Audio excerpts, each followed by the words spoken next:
बारिश में गरीब बहू का पेड़ के अंदर घर और रसोई। रात के समय आसमान से गिरती आफत की बारिश से गांव की सड़कें पानी से लबालब भर चुकी हैं। गांव के पक्के घर सीना ताने बारिश का सामना कर रहे हैं, लेकिन गांव के किनारे खड़ी गरीब की कच्ची झोपड़ी के अंदर गरीबी का संघर्ष जारी है, क्योंकि बारिश का पानी खपरेल की छत से झोपड़ी के अंदर जा रहा है। हे भगवान, ये बारिश थोड़ी देर और नहीं रुक सकती थी क्या? कम से कम मैं खाना तो बना लेती, फिर चाहे जितना मन होता उतना बरस लेती। हम गरीबों को तो ये दुनिया इंसान भी नहीं मानती बहू, फिर वो तो आसमान है, उसे हमारी क्या परवाह। बस इसी बात की कमी रह गई थी। अब ये सड़क का गंदा पानी भी घर के अंदर भरने लगा है। ऐसे में इंसान जिए तो कैसे जिए? अरे बहू, एक काम करो, तुम जल्दी जल्दी बस रोटियां सेक लो। हम सब अचार के साथ रोटी खा लेंगे, सब्जी वब्जी रहने दो। जी पापा, मैं फटाफट रोटियां सेकती हूँ। संस्कृति जल्दी जल्दी रोटियां सेकती है और पूरा परिवार टपकती हुई छत के नीचे भीग चुकी फर्श पर खड़े खड़े रूखी रोटियां और अचार खाने लगता है। एक तरफ जहां गरीब परिवार बारिश में अपना अस्तित्व बचाने की जद्दोजहद में खड़ा है, वहीं दूसरी तरफ गांव के बाहर स्कूल के पास बने एक टीन के शेड के नीचे कुछ और ही खेल चल रहा है। बांस की बल्लियों और चद्दर से बने मंडप के नीचे गांव के आवारे जुआरी ताश के पत्तों पर अपनी किस्मत आजमा रहे हैं। वाह भाई, ये जगह एकदम बढ़िया है। यहाँ पर कोई परेशानी नहीं करेगा, आराम से खेलो। प्रताप ने सभी को पत्ते बांटे ही थे कि तभी दूर से पुलिस की जीप के सायरन की आवाज सुनाई देती है। अरे लो भाई, पुलिस वाले यहाँ भी आ गए, समेटो सब कुछ और चलो भागो यहाँ से। अतुल, प्रताप, राहुल और अरविंद पत्ते समेट कर फोन उठाते हैं और बारिश में भीगते हुए भाग खड़े होते हैं। और इधर खाना खाकर संस्कृति का परिवार टपकती छत के नीचे एक ही चारपाई के ऊपर दुबक कर बैठा बारिश रुकने का इंतजार करने लगता है। लेकिन रात जैसे जैसे गहरी हो रही है, बारिश की बूंदें और भारी हो रही हैं। मम्मी, मुझे नींद नहीं आ रही है, मुझे बहुत डर लग रहा है।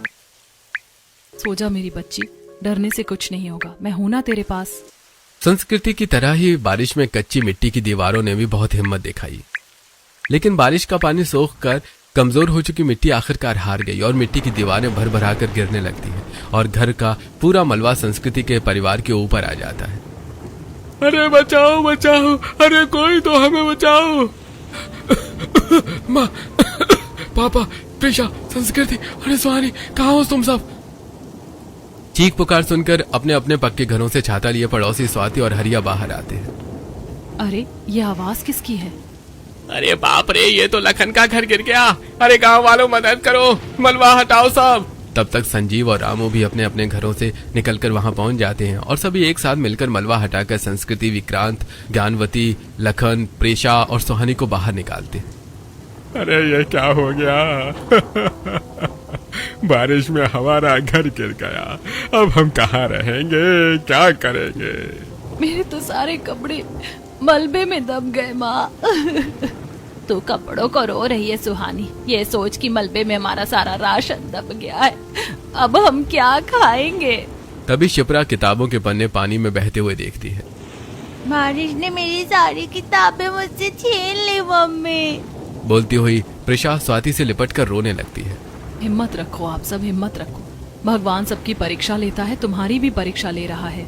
मलबे से बाहर निकालकर और सांत्वना देकर सभी पड़ोसी अपने अपने घरों में चले जाते हैं। विक्रांत और लखन रात भर मलबे में से कपड़े और बचा कुचा राशन निकालते रहते हैं। सुबह तक बारिश हल्की हो जाती है। गांव वालों की भीड़ तमाशा देखने और खोखली सांत्वना देने आने लगती है।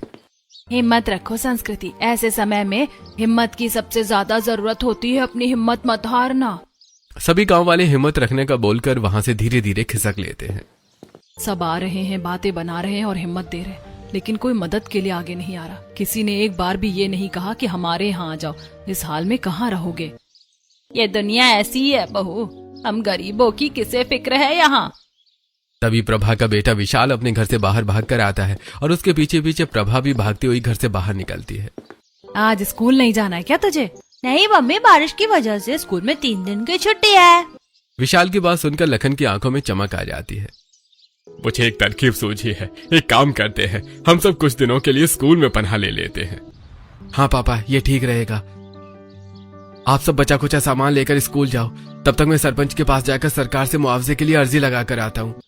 उम्मीद के एक छोटे से धागे को पकड़कर संस्कृति अपनी बेटी, सास, ससुर और नंद के साथ अपना बचा खुचा सामान लेकर स्कूल के उसी शेड के नीचे पहुंच जाती है जहां रात में ज्वारी बैठे थे, और विक्रांत गांव के सरपंच मनोहर के घर के दरवाजे पर जा पहुंचता है। उन जुआनियों की वजह से पूरा गांव बदनाम हो रहा है। आए दिन पुलिस गांव में आती ही रहती है। अरे विक्रांत, तुम? मैंने सुना तुम्हारा घर कल रात को बारिश में गिर गया। मुझे बहुत दुख हुआ ये जानकर। हाँ सरपंच साहब, मैं उसी वजह से आपके पास आया हूँ। बारिश में गिरे मेरे घर का मुआवजा मुझे दिलवा दीजिए। आपकी बहुत बड़ी मेहरबानी होगी मुझ गरीब पर। मैं तुम्हें मुआवजा तो दिलवा दूंगा विक्रांत, लेकिन तुम जानते ही हो कि बारिश कितनी तेज हो रही है। इस बारिश में जब अच्छे अच्छे खासे घर ढह जाते हैं तो फिर कागज के फार्म की क्या बिसात है? हा? उस कागज को बहने से रोकने के लिए कुछ वजह चाहिए होगी ना। क्या मतलब? मैं समझा नहीं सरपंच साहब आपकी बात। कागज पर कैसा वजन? हरिया खड़ा होता और विक्रांत के कंधे पर हाथ रखकर उसे सरपंच की बात के वजन का मतलब समझाता है। हरिया भाई, मैं तुम्हें बाहर समझाता हूँ कि कागज पर किस वजन की बात हो रही है। हरिया विक्रांत को हॉल से बाहर ले जाता है और उधर स्कूल के शेड में पहुंचकर विक्रांत का पूरा परिवार अपने साथ लाया सामान शेड के नीचे रखकर राहत की सांस लेता है। अच्छा हुआ गांव में ये स्कूल है और स्कूल के बिल्डिंग के बाहर ये मंडप बना हुआ है, नहीं तो इस मूसलाधार बारिश में बिना घर के कहां जाते हम सब। संस्कृति अपने नंद सुहानी की मदद से जल्दी जल्दी ईंटों को जोड़कर मिट्टी का चूल्हा बनाकर रोटियां सेकने लगती है। रोटी सिक गई हैं। आप लोग नल से हाथ मुंह धोकर आ जाओ, तब तक मैं खाना परोस कर रखती हूँ। तभी विक्रांत मुंह लटकाए वहां पहुंचता है। संस्कृति उसे देखकर उसकी उदासी का कारण पूछती है। क्या हुआ जी, आपका मुंह क्यों उतरा हुआ है? क्या हुआ बेटा, परेशान क्यों हो? काम नहीं हुआ क्या सरपंच के यहाँ? हताश विक्रांत शेड के नीचे बैठ जाता है। काम कैसे होगा पापा? हम गरीबों के काम करवाने के लिए वजन चाहिए होता है जो हमारे पास नहीं है। विक्रांत की बात सुनती हुई संस्कृति और सुहानी सबको रोटी और अचार परोसती है और वो सभी खाने लगते हैं। समय का पहिया इतनी तेजी से घूमा कि पता ही नहीं चला कि 3 दिन कब बीत गए और स्कूल की छुट्टियां खत्म हो गईं। छुट्टियां खत्म होते ही स्कूल के दरवाजे खोलने आया संजीव धक्के मारकर पूरे परिवार को स्कूल परिसर से बाहर निकाल देता है। अरे भाई जाओ यहाँ से, ये स्कूल की प्रॉपर्टी है, कोई धर्मशाला नहीं है। अपना आशियाना कहीं और जाकर बनाओ, निकलो यहाँ से। स्कूल से निकाले जाने के बाद आंखों में मदद की उम्मीद लिए संस्कृति का गरीब परिवार गांव वालों के पास आ जाता है, लेकिन सब अपने अपने काम में व्यस्त हैं। कोई भी उन पर ध्यान नहीं दे रहा है। इन गांव वालों से मदद की उम्मीद करना मूर्खता है बहू। हमें अपने लिए अपने सर पर छत का इंतजाम कहीं और ही करना होगा। गांव वालों से निराश संस्कृति का परिवार भटकते भटकते गांव के बाहर एक विशाल पेड़ के पास जा पहुंचा है। तब तक शाम ढलने लगती है और फिर से आसमान में काले बादल घिराते हैं। बस आज रात बारिश ना हो तो अच्छा है। संस्कृति कुछ ईंटें जोड़कर पेड़ के तने के पास चूल्हा बनाने लगती है। तभी हल्की बारिश शुरू हो जाती है। मम्मी, बारिश तो शुरू हो गई है, अब हम कहाँ जाएंगे? तभी एक कुत्ता दौड़ता हुआ आता है और विशाल पेड़ के तने में बने एक बड़े से खोखले हिस्से के अंदर घुस जाता है। संस्कृति उस कुत्ते को खोखल के अंदर जाते हुए देखती है। अगर ये खोखला पेड़ एक कुत्ते को पनाह दे सकता है तो वो हमें भी पनाह दे ही देगा। चलो सब पेड़ के अंदर चलो। संस्कृति अपने पूरे परिवार को विशाल पेड़ के खोखले हिस्से के अंदर ले जाती है। पेड़ के अंदर कुत्ते के बगल से एक दूसरे से चिपककर संस्कृति का पूरा परिवार बैठ जाता है। बारिश धीरे धीरे तेज हो जाती है। मम्मी, मुझे बहुत तेज भूख लगी है। प्रिशा, इतनी तेज बारिश हो रही है, मैं रोटी कैसे बनाऊं? यहाँ अंदर रोटी बनाने की कोई व्यवस्था नहीं है। तू बस आज रात हिम्मत रख, बारिश रुक जाए फिर मैं सुबह कुछ सोचती हूँ। पूरी रात संस्कृति अपनी बेटी प्रिशा को अपनी गोद में लिए बैठी कभी बाहर गिरती बारिश को देखती तो कभी खोखले पेड़ की दीवारों को निहारती। और सुबह होते होते उसके दिमाग में एक ख्याल आता है। अगर ये खोखली थोड़ी और बड़ी होती तो यही पेड़ बारिश में हम गरीबों का घर बन जाता। सोचते सोचते संस्कृति की आंखें बंद होने लगती हैं। तभी संस्कृति के बगल से बैठी उसकी सास ज्ञानवती खोखले से बाहर देखती है। बहू जल्दी से कुछ खाना बना लो, प्रिशा भूखी है और हम सभी भी रात से भूखे हैं। संस्कृति हड़बड़ाकर उठती है और खोखले से बाहर निकलकर तेजी से ईंट और मिट्टी का चूल्हा बनाती है। तब तक ज्ञानवती खोखल के अंदर से सूखी लकड़ियां ले आती है। भाभी, जब तक मैं आटा गूंथ रही हूँ तब तक आप टमाटर और लहसुन की चटनी बना लो, फिर सब लोग खा लेंगे। ठीक है, जब तक मैं चटनी बना रही हूँ पापा जी आप एक काम करो, आप हमारे पुराने घर के मलबे में से कुल्हाड़ी ढूंढ कर ले आओ। क्यों, अभी कुल्हाड़ी का क्या काम है बहू?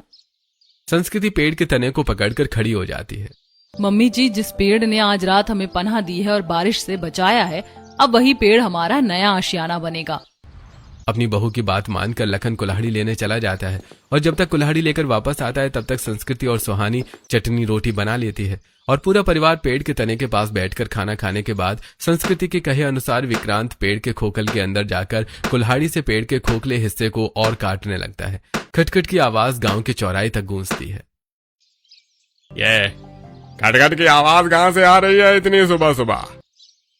अरे कोई लकड़हारा पेड़ काट रहा होगा, तुझे क्या करना है, तू अपना काम कर।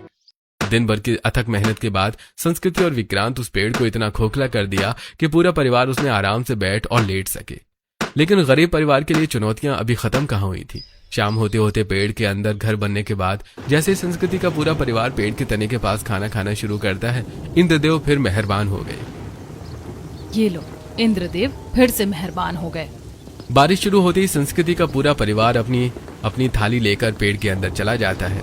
भाभी जी, आपने पेड़ के अंदर ये घर तो बना लिया, अब अगर रोटी बनाने का इंतजाम भी पेड़ के अंदर ही हो जाए तो कितना अच्छा होगा ना माँ? हाँ बहू, सुहानी सही कह रही है। बारिश में अगर रसोई भी पेड़ के अंदर हो जाती ना तो खाना बनाने में ये रोज रोज की परेशानी नहीं होती। संस्कृति फर्श को ध्यान से देखने लगती है। मम्मी जी, मैं अभी बस वही सोच रही हूँ कि कैसे मैं इस पेड़ के अंदर ऐसी रसोई बनाऊं कि मैं आग जलाकर खाना भी बना सकूं और पेड़ में आग भी ना लगे। धीरे शाम ढल जाती है और अंधेरा घना होने लगता है और बारिश तो हो ही रही है। अंधेरे से डरकर प्रेषा संस्कृति से लिपट जाती है। मम्मी, इस अंधेरे में मुझे बहुत डर लग रहा है। रसोई के बारे में बाद में सोचना संस्कृति, रसोई से पहले यह सोचो कि इस पेड़ के घर में हमको उजाला कैसे करना है। इस धूप अंधेरे में तो कीड़े मकोड़ों का डर है। इसमें इतना क्या सोचना, आप कल कहीं से एक लंबे वायर का इंतजाम कर लो और पास वाले खंबे से कनेक्शन जोड़ लो और एक बल्ब ले आओ, घर में उजाला ही उजाला हो जाएगा। बोलती हुई संस्कृति अपनी रोटी का एक टुकड़ा पास बैठे कुत्ते को देती है। अरे बहू, खुद के खाने के लाले पड़े हैं और तुम कुत्ते को खाना खिला रही हो, समझदारी से काम करो। मम्मी जी, आज हम इस पेड़ के अंदर घर बनाकर रह पा रहे हैं ना, तो ये आइडिया मुझे कल इसी कुत्ते से ही आया था। ये भी हमारी ही तरह बेघर है, तो ये भी हमारे परिवार का हिस्सा है। पूरा परिवार रूखी रोटी खाकर हल्की बारिश की आवाज सुनते हुए एक दूसरे के सहारे अंधेरे में लेट जाता है। सुबह होते ही विक्रांत बल्ब और वायर का इंतजाम करने निकल जाता है और लखन पेड़ के पास खेत में पड़ी रस्सी से पेड़ की डाली में झूला डाल देता है और प्रेषा को झुलाने लगता है। वाह दादाजी, आपका बनाया झूला तो बहुत अच्छा है, मजा आ गया। सुहानी पास के कुएं में जाकर पानी भरकर कपड़े धोने लगती है। कुछ देर बाद विक्रांत वायर और बल्ब लेकर आता है तो संस्कृति को पेड़ से कुछ दूरी पर कीचड़ में नजरें गड़ाए हुए देखकर उसके पास पहुंच जाता है। देखो संस्कृति, मैं वायर और बल्ब लेकर आ गया हूं, लेकिन तुम यहाँ कीचड़ में क्या ढूंढ रही हो? बस पेड़ के अंदर रसोई बनाने का जुगाड़ देख रही हूँ।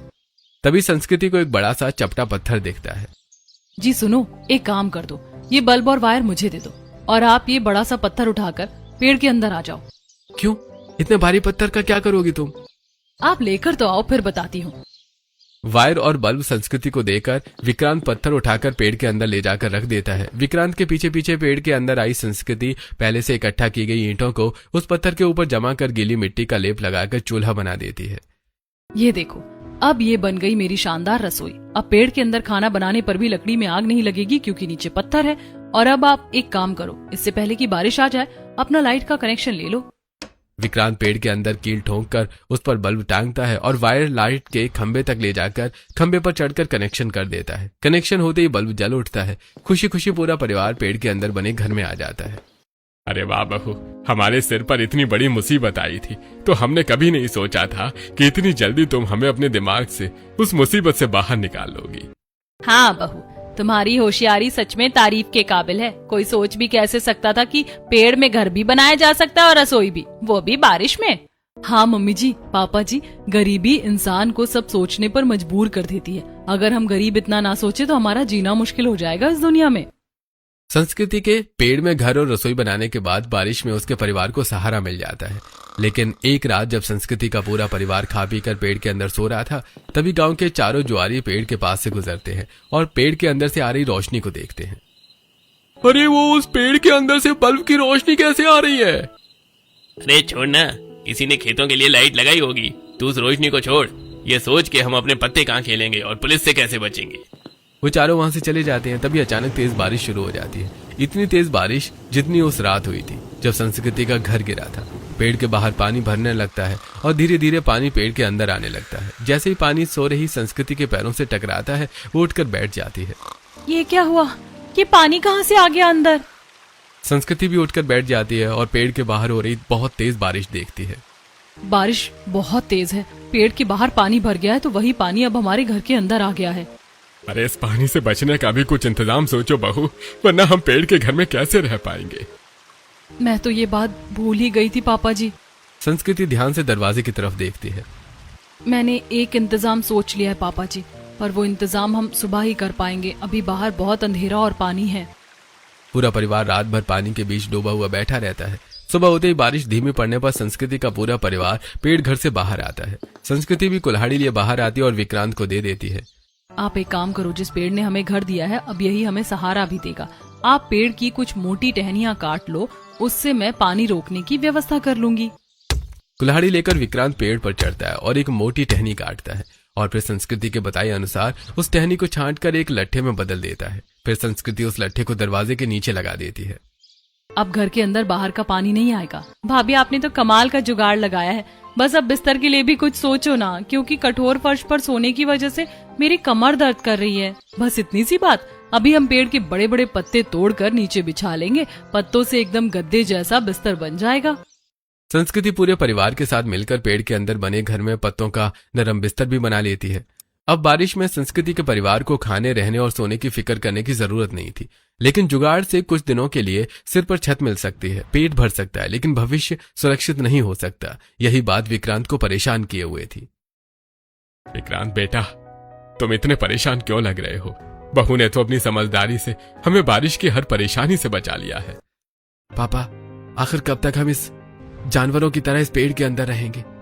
एक दिन तो हमें यहाँ से जाना ही पड़ेगा ना, और यहाँ से जाने के बाद हमारे पास कोई आसरा भी नहीं है।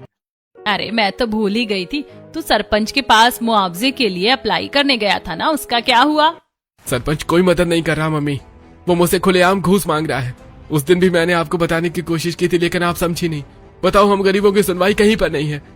भगवान आसमान से बारिश करके हमें परेशान कर रहा है और जमीन पर ये रसूखदार लोग। विक्रांत चिंता करने के अलावा कुछ भी नहीं कर सकता था। जैसे जैसे दिन बीतते गए वैसे वैसे गांव वाले उन्हें भूलते चले गए।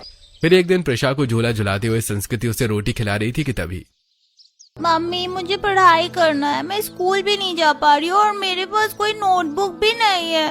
ठीक है प्रेषा, तुम परेशान मत हो, मैं देखती हूँ। पुराने घर के मलबे में तुम्हारी किताबें दबी होंगी, वो मैं ले आऊंगी। प्रशा की किताब ढूंढने के लिए संस्कृति गांव में पुराने घर के मलबे के पास जाती है। प्रशा को देखकर स्वाति और प्रभा उसके पास आती हैं और अरे संस्कृति, तुम कहाँ थी इतने दिनों से? हम तो समझे तुम अपने परिवार के साथ गांव छोड़ गई। मैं इतने दिनों से गांव के बाहर वाले पेड़ में घर बनाकर अपने पूरे परिवार के साथ रह रही हूँ। अब मेरा घर गिर गया है तो मैंने कुछ दिन स्कूल में पढ़ा ली। फिर वहाँ से निकाले जाने के बाद मैंने एक बड़े पेड़ में ही अपना घर बना लिया। पास ही खड़ा राहुल संस्कृति की बात सुनकर खुश हो जाता है। अरे अच्छा, तो उस रात को जो पेड़ के अंदर रोशनी दिख रही थी वो कोई भूत या खेत की लाइट नहीं थी, बल्कि इन लोगों ने वहाँ पर अपना घर बना लिया है। खुशी से मुस्कुराता हुआ राहुल वहाँ से चला जाता है। तो तुम इतने दिनों बाद यहाँ गांव में क्या करने आई हो? मेरी बेटी की किताबें मलबे में दबी हैं, बस वही ढूंढने आई हूँ। मैं अपना काम कर लूंगी, बाद में आकर तुम लोगों से बात करूंगी। संस्कृति मलबा हटाकर प्रशा का बैग ढूंढने की कोशिश करने लगती है। हमें क्या करना है? तू बाद में आ या कभी मत आ। कौन सा हम तुझसे बात करने के लिए मरे जा रहे हैं। अरे स्वाति, ऐसे नहीं कहो, बेचारी गरीब है, परेशान है, लेकिन है बड़ी समझदार। उसने हमसे मदद नहीं मांगी, नहीं तो हम जरूर उसकी कुछ मदद कर देते। प्रशा का स्कूल बैग ढूंढकर संस्कृति वापस लौट जाती है और फिर उसी दिन की रात राहुल स्कूल के मंडप में अपने तीनों साथियों से संस्कृति के पेड़ में बने घर के बारे में बताता है। पेड़ में बने घर पर हम पुलिस से छुपकर अपना सारा काम कर सकते हैं और जुआ भी खेल सकते हैं। वहाँ ना बारिश से परेशान होना पड़ेगा और ना ही पुलिस से डरना पड़ेगा। हमें बस उन गरीबों को उस पेड़ से भगाना है।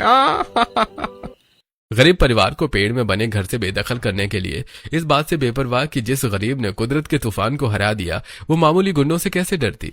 प्रताप, अतुल, राहुल और अरविंद स्कूल से निकल पड़ते हैं। जिस समय संस्कृति अपनी बेटी प्रशा को पेड़ के अंदर पढ़ा रही थी, उसी समय वो चारों पेड़ के बाहर से आवाज लगाते हैं। कौन है अंदर? बाहर निकलो सबके सब। संस्कृति और विक्रांत बाहर आते हैं। क्या है भाई, क्यों शोर मचा रहे हो? अरे सरकारी जमीन पर कब्जा कर रहे हो तुम लोग। हाँ, अभी का अभी जगह खाली करो वरना पुलिस को बुला रहा हूँ। हाँ बुला लो, आखिर बस पुलिस की ही तो कमी रह गई थी हमारी जिंदगी में। देखो भाई, अगर तुमसे शराफत से ये जगह खाली कर दो तो हम पुलिस को नहीं बुलाएंगे। तभी कुत्ता भी घर से निकलकर चारों जुआरियों पर भौंकने लगता है। कान खोलकर सुन लो तुम सब, ना मैं तुमसे डरती हूँ और ना ही तुम्हारी पुलिस से डरती हूँ। बुला लो जिसको बुलाना है, हम ये जगह खाली नहीं करेंगे। जब हम बेघर और परेशान थे, सहारे के लिए दर दर भटक रहे थे, तब तो कोई मदद करने नहीं आया। और अब जब मैंने अपनी मेहनत से पेड़ में पूरे परिवार के लिए घर बना लिया, रसोई बना ली, तो डराने धमकाने सब यहाँ आ गए। चलो भागो यहाँ से।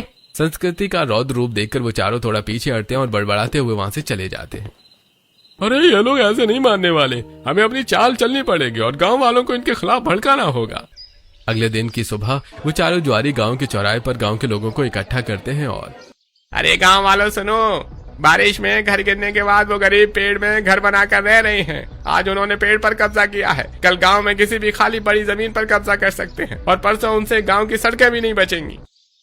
अरे हाँ, तो उन गरीबों के पास सर छुपाने की जगह नहीं थी, बारिश में कहाँ जाते वो बेचारे, और पेड़ पर ही तो घर बनाया है, उनका अपना घर बनते ही वो जगह खाली कर देंगे। अरे तुम नहीं जानते रामू, ये गरीब इतने सीधे नहीं होते जितना दिखते हैं या बनते हैं। गरीब लोग बहुत चालाक होते हैं। ये लोग सही कह रहे हैं, आज पेड़ पर कब्जा किया है, कल स्कूल पर भी कब्जा कर सकते हैं और परसों बात हमारे घरों तक भी आ सकती है। हरिया सही कह रहा है, पहले भी इन्होंने स्कूल पर कब्जा करने की कोशिश की थी, तो मैंने ही स्कूल से भगाया था उनको। गांव वाले दो हिस्सों में बंट जाते हैं, एक गरीब परिवार का साथ देने के लिए और दूसरा गरीब परिवार के खिलाफ। तभी सरपंच मनोहर वहां आता है और सारा मांजरा समझने के बाद अपना फैसला सुनाता है। अरे शांत हो जाओ सब, उनसे किसी को किसी भी तरह से डरने की जरूरत नहीं है। अगर वो अपने पंख फैलाएंगे तो मैं हूं ना उन्हें धरती पर लाने के लिए। सरपंच का फैसला चारों जुआरियों का खेल बिगाड़ देता है, लेकिन फिर भी वो हार नहीं मानते और उसी दिन की रात तेज बारिश में छाता लिए वो चारों जुआरी पेड़ के पास जाते हैं और अरे गांव वाले तो हमारा साथ देंगे नहीं, अब हमें ही इन गरीबों को परेशान करके यहाँ से भगाना होगा। तभी राहुल पेड़ से निकलकर खंबे तक जाती हुई वायर देखता है। अच्छा, ये वायरिंग यहाँ से जा रही है, मैं ये वायर ही काट दूंगा तो अंदर घुप अंधेरा हो जाएगा। राहुल प्लास से वायर काट देता है। वायर कटते ही घर के अंदर अंधेरा हो जाता है। अंधेरा होते ही पढ़ाई कर रही प्रिशा विक्रांत से लिपट जाती है। पापा अंधेरा हो गया, डर लग रहा है। प्रिशा, बहुत तेज बारिश हो रही है, वहीं कहीं फॉल्ट हुआ होगा तो लाइट चली गई होगी, तुम डरो मत। संस्कृति दरवाजा खोलकर बाहर देखती और देखती है कि गांव के घरों में लाइट जल रही है। लाइट गांव में तो है, लगता है सिर्फ हमारे यहाँ नहीं है। बहुत तार में कहीं कार्बन लग गया होगा, इसलिए लाइट नहीं है, सुबह देख लेंगे। जैसे तैसे पूरा परिवार अंधेरे में सो जाता है। फिर जब वो सभी लोग अगली सुबह उठते हैं तो विक्रांत बाहर निकलकर कटी हुई तार देखता है। अरे, ये वायर तो किसी ने साफ साफ काटी है। विक्रांत के पीछे पीछे आई संस्कृति। लगता है किसी ने जलन के मारे ऐसा कर दिया है, आप इसे फिर से जोड़ दो। जिस समय विक्रांत खंबे से वायर निकालकर कटी वायर फिर से जोड़ रहा था, उसी समय संस्कृति अपने सास ससुर के साथ पेड़ के आसपास से सूखी लकड़ियां इकट्ठा कर रही थी। तभी चारों जुआरी वहां आ धमकते हैं। अरे वाह, आखिर तुमने पेड़ पर कब्जा कर ही लिया और अब गांव की सूखी लकड़ियां भी इकट्ठी कर रही हो। ये कोई फ्री की थोड़ी आती हैं, इन पर सिर्फ तुम्हारा हक नहीं, गांव वालों का भी हक है। अगर गांव वालों का हक है तो वो आकर ले जाए, हमने उन्हें रोका थोड़ी है। लकड़ियां जमीन पर पड़ी हुई थी तो हम बीन रहे हैं, और तुम यहाँ आकर ज्यादा कलेक्टराई मत दिखाओ, अपना काम करो जाकर। संस्कृति की निडरता एक बार फिर उन्हें भागने पर मजबूर कर देती है। अरे ये औरत ऐसे नहीं मानने वाली, अब हमें अपनी सबसे खतरनाक चाल चलनी पड़ेगी। वायर जोड़कर विक्रांत फिर से मदद मांगने सरपंच के घर आता है। सरपंच साहब, देखो मैं गरीब हूँ, बहुत गरीब हूँ, मेरी मदद कर दो। कम से कम मेरी बच्ची के सिर पर पक्की छत हो जाएगी। आखिर कब तक मैं उस पेड़ के घर में रहूंगा? देखो विक्रांत, मैं तुम्हें पहले ही बता चुका हूँ, मैं तुम्हारी मदद किस शर्त पर कर सकता हूँ। तो मेरी वजन वाली बात समझो, तभी तुम्हारी मदद हो पाएगी, नहीं तो तुम जा सकते हो। सरपंच की बात सुनकर एक बार फिर विक्रांत निराश होकर घर लौट जाता है। उसी रात पेड़ के अंदर बनी रसोई में खाना बनाकर पूरे परिवार को खिलाने के बाद संस्कृति भी सबके साथ लेट जाती है। कुछ ही देर में पूरा परिवार सो जाता है, लेकिन संस्कृति की आंखों में नींद नहीं है। क्या करेंगे हम, कहाँ जाएंगे? एक दिन तो हमें ये पेड़ का घर छोड़कर जाना ही पड़ेगा। आखिर हम गरीबों के साथ ही हमेशा ऐसा क्यों होता है? तभी संस्कृति को बाहर से आहट सुनाई देती है। पेड़ में आग लगा दूंगा तो ये अपने आप ही ये जगह खाली कर देंगे। अरे बेवकूफ, पेड़ में आग लगा देगा तो पेड़ के साथ पेड़ के अंदर बना घर भी जलकर राख हो जाएगा और हम सब तो कर ही पेड़ के लिए रहे हैं। बेवकूफ मैं नहीं तू। मैंने पेट्रोल सिर्फ थोड़ी सी जगह पर ही छिड़का है, जिससे आग कुछ देर में ही बुझ जाएगी। मुझे उन लोगों का जान का डर दिखाकर डराना ही तो है। प्रताप पेड़ पर पेट्रोल छिड़क कर माचिस निकालता ही है कि चारों की बातें सुनकर संस्कृति बाहर निकलती है। तुम लोग यहाँ क्या कर रहे हो मेरे घर के साथ? संस्कृति की बात सुनता हुआ प्रताप माचिस की तीली जलाकर पेड़ के तने पर फेंक देता है और आग भड़क उठती है। हे भगवान, आग क्यों लगा रहे हो तुम लोग मेरे घर को? संस्कृति की चीख सुनकर उसका पूरा परिवार भी घर से बाहर निकल आता है। आग लगी देखकर प्रशा रोने लगती है। तुमने हमारा आखिरी सहारा भी छीन लिया। हे भगवान, कुछ तो कर। परीक्षा लेने का ठेका क्या तूने हम गरीबों का ही ले रखा है? आग पूरे पेड़ को अपनी चपेट में लेने ही वाली होती है कि अचानक आसमान में जोरदार बिजली कड़कती है और मूसलाधार बारिश शुरू हो जाती है। इतनी तेज बारिश के सेकंड्स में सारी आग बुझ जाती है। अरे यार, इस बारिश को भी अभी आना था। अरे आज तो इस बारिश ने तुम्हें बचा लिया, लेकिन कल तुम्हें कौन बचाएगा? आंखों में ज्वालामुखी लिए संस्कृति पास पड़ी एक मोटी लकड़ी उठा लेती है। तुम लोग बातों से नहीं मानने वाले हो ना? लगता है हमें अपना असली रंग तुम्हें दिखाना ही पड़ेगा, क्योंकि अब हमारे पास खोने के लिए कुछ नहीं बचा है। संस्कृति डंडा लेकर प्रताप पर टूट पड़ती है। अपनी बहू की यह हिम्मत देखकर ज्ञानवती और लखन भी डंडे और पत्थर उठाकर चारों जुआरियों की जमकर धुनाई कर देते हैं। उनका साथ विक्रांत और सुहानी भी देते हैं। चारों जुआरी को अधमरा करके संस्कृति का परिवार उन्हें रस्सी से पेड़ से बांध देता है। रात में सुनी चीख पुकार सुबह होते ही पूरे गांव को पेड़ के पास खींच लाती है। ये देखो गांव वालों, इन्होंने रात को हमारे घर में पेट्रोल छिड़क कर आग लगाने की कोशिश की थी। हाँ, हमने आग लगाने की कोशिश की थी, क्योंकि हम ये चाहते थे कि तुम यहाँ से भाग जाओ, क्योंकि तुम ये सब यहाँ पर कब्जा करके बैठी हो। संस्कृति आगे आती है और बारिश में घर गिरने और फिर पेड़ में घर और रसोई बनाने के बाद बीती रात तक का पूरा घटनाक्रम सबको समझाती है। संस्कृति, तुमने बिल्कुल गलत किया है। तुम किसकी परमिशन से पेड़ में घर और रसोई बना कर रह रही हो? ये बेचारी गरीब यहाँ ना रहे तो कहाँ जाए? सरपंच साहब भी तो इनकी कोई मदद नहीं कर रहे। अगर सरपंच ने बिना घूस के इनकी मदद की होती तो अब तक इनके घर का मुआवजा मिल चुका होता और हो सकता है इन्होंने अपनी नई छत भी बना ली होती। हाँ हाँ, स्वाति बिल्कुल सही कह रही है। गरीब आदमी मजबूरी में कहाँ जाए और क्या करे? अरे ये तो चारों हैं ही पक्के जुआरी, और ये जरूर यहाँ पर अपना जुए का अड्डा बनाने के लिए बेचारी का घर खाली करवाने की कोशिश कर रहे होंगे। हरिया और स्वाति की बात सुनकर पूरा गांव संस्कृति के साथ आ जाता है। गांव वालों के साथ आते ही सरपंच को आखिरकार झुकना ही पड़ता है। और ठीक है भाई लोगों, शांत हो जाओ। मैं आज ही विक्रांत की मदद करूंगा और उसको पूरा मुआवजा दिलाने का पक्का इंतजाम करूंगा। और सुनो सब लोग, जब तक विक्रांत को मुआवजा नहीं मिल जाता और नया पक्का घर नहीं बन जाता, तब तक गरीब विक्रांत का परिवार इज्जत के साथ यहीं इसी पेड़ में रह सकता है। कोई इन्हें परेशान नहीं करेगा और ये चारों जुआरी अब पक्का जेल जाएंगे। वाह मेरी बहू वाह, आज तेरी समझदारी और हिम्मत ने हमें बचा लिया। तेरी वजह से इस बारिश में हमें इस पेड़ में एक सुरक्षित घर भी मिल गया और बढ़िया रसोई भी बन गई। तू सच में इस घर की लक्ष्मी बहू है। सरपंच के फैसले से एक गरीब बहू के हौसले और समझदारी की जीत होती है। एक गरीब बहू ने अपना अदम्य साहस, सूझबूझ और मेहनत से न केवल बारिश को मात दी, बल्कि समाज के भ्रष्ट और बुरे लोगों को भी घुटने टेकने पर मजबूर कर दिया। इंसान अगर ठान ले तो वो बंजर जमीन पर भी फूल खिला सकता है और एक खोखले पेड़ को भी एक खुशहाल आशियाने में बदल सकता है। और खोखला पेड़ का मतलब खोखले पेड़ से नहीं है।